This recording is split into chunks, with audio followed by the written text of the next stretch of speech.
Nowruz is a holiday celebrated each year on March 22. It's our new year.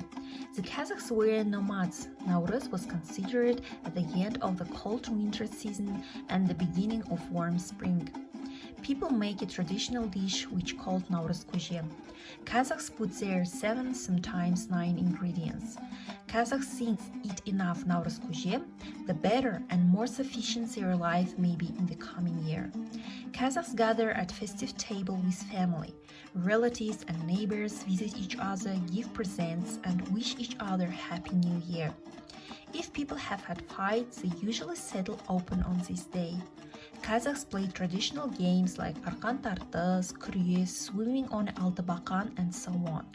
Altıbakan, our special swings. In modern Kazakhstan, people wear traditional clothes, erect yurts, play dombra in that day.